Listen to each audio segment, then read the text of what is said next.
Bismillahirrahmanirrahim. Assalamualaikum warahmatullahi wabarakatuh. Mari kita bersama-sama belajar tentang perkembangbiakan tumbuhan. Perkembangbiakan tumbuhan dibedakan menjadi dua, yaitu perkembangbiakan generatif atau secara kawin dan perkembangbiakan vegetatif atau secara tidak kawin. Apa perbedaannya antara kedua perkembangbiakan tersebut? Perkembangbiakan secara generatif terjadi adanya peleburan sel kelamin jantan dan sel kelamin betina. Pada tanaman yang berperan sebagai sel kelamin jantan adalah serbuk sari dan sel kelamin betina adalah putik. Yang kedua, tumbuhan yang mengalami perkembangbiakan generatif adalah tumbuhan yang memiliki bunga. Calon individu baru berupa biji. Sedangkan pada perkembangbiakan vegetatif terjadi tidak ada peleburan sel kelamin.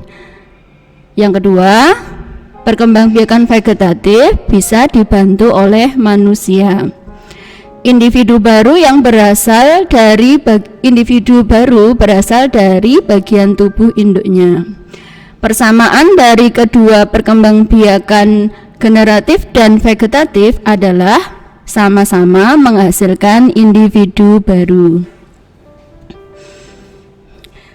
Nah, sekarang kita akan belajar lebih lanjut tentang perkembangbiakan tanaman secara generatif.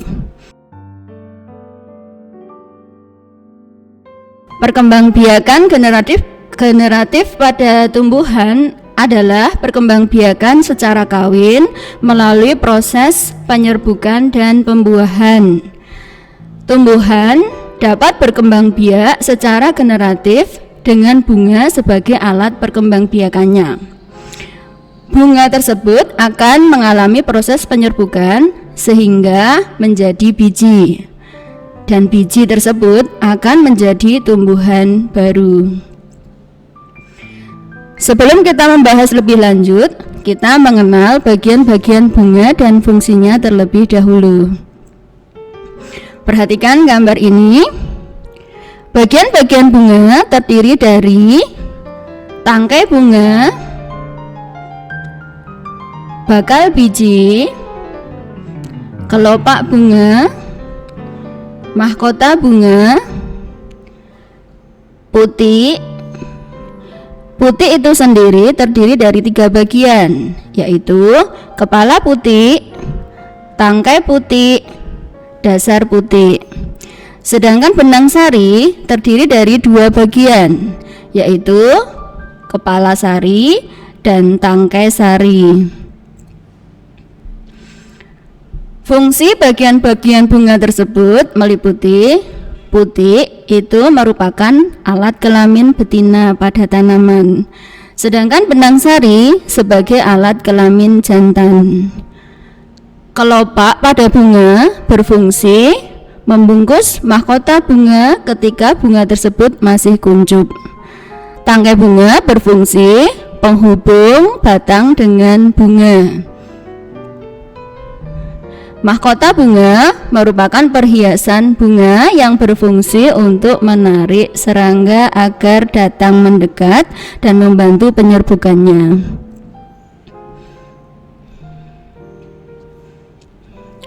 Kita mengenal benang sari dan putik. Benang sari dan putik ini merupakan organ reproduksi pada tanaman. Bagian-bagian dari benang sari dan putik seperti yang sudah kita bahas tadi. Untuk benang sari sebagai kelamin jantan terdiri dari kepala sari. Di kepala sari ini terdapat banyak serbuk sari. Serbuk sari terdapat sel kelamin jantan. Sedangkan bagian yang memanjang disebut dengan tangkai sari. Pada putik terdiri dari kepala putik. Pada kepala putik ini merupakan tempat menempelnya serbuk sari pada saat terjadi proses penyerbukan. Kemudian bagian yang memanjang disebut dengan tangkai putik. Bagian yang menggembung pada putik disebut dengan bakal buah. Pada bakal buah ini mengandung sel telur. Sel telur ini merupakan sel kelamin betina. Di dalam bakal buah itu sebagai tempat terjadi proses pembuahan.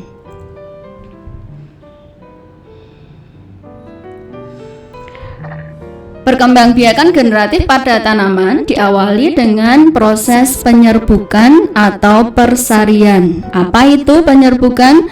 Penyerbukan adalah peristiwa jatuhnya serbuk sari ke atas kepala putik. Kemudian dilanjutkan dengan peristiwa pembuahan, yaitu peristiwa bertemunya sel jantan dengan sel betina. Seperti pada gambar ini adalah gambar proses terjadinya penyerbukan, yaitu proses jatuhnya atau menempelnya serbuk sari di atas kepala putik.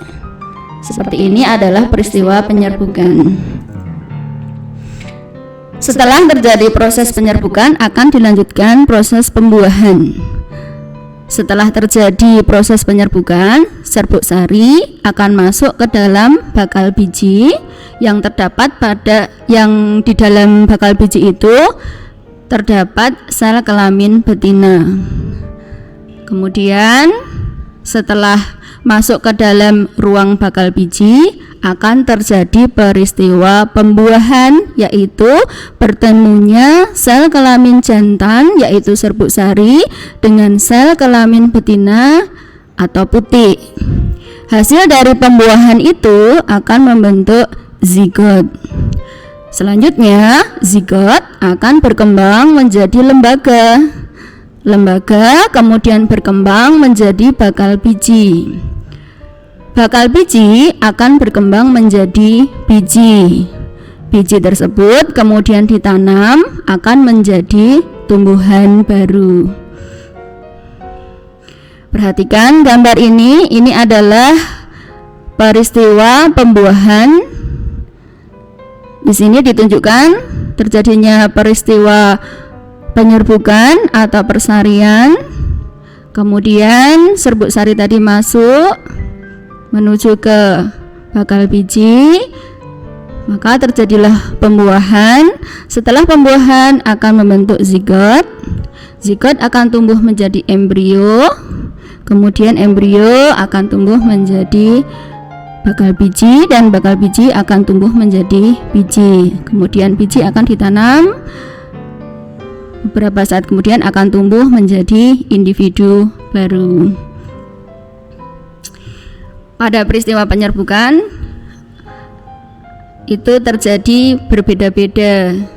Ada penyerbukan sendiri, penyerbukan tetangga, penyerbukan silang, dan penyerbukan bastar. Penyerbukan sendiri terjadi apabila serbuk sari berasal dari bunga itu sendiri. Jadi serbuk sarinya jatuh ke putik satu bunga yang sama. Yang kedua adalah penyerbukan tetangga. Penyerbukan tetangga ini serbuk sari berasal dari bunga lain tetapi masih satu tanaman. Penyerbukan silang terjadi serbuk sari berasal dari bunga lain, tanaman lain tetapi masih satu jenis. Misalnya mangga gadung yang ada di depan rumah dengan serbuk sari mangga gadung di depan rumah jatuh ke serbuk sari mangga gadung di samping rumah. Yang keempat adalah penyerbukan bastar. Apabila serbuk sari berasal dari lain bunga, lain tanaman, dan lain jenis.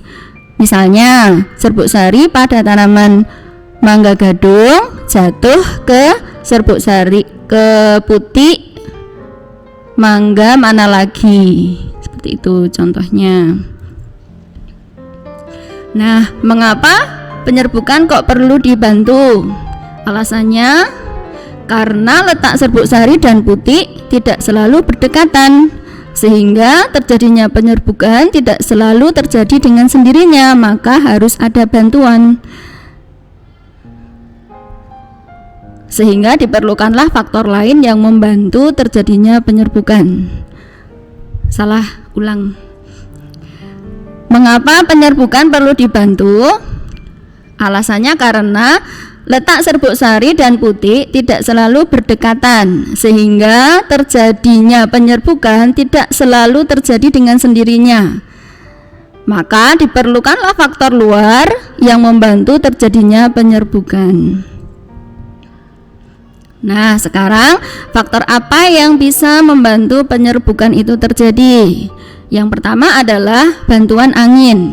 Seperti pada gambar ini, serbuk sari bunga satu jatuh ke putik bunga lain karena dibantu oleh angin. Serbuk sari tadi dibawa oleh angin.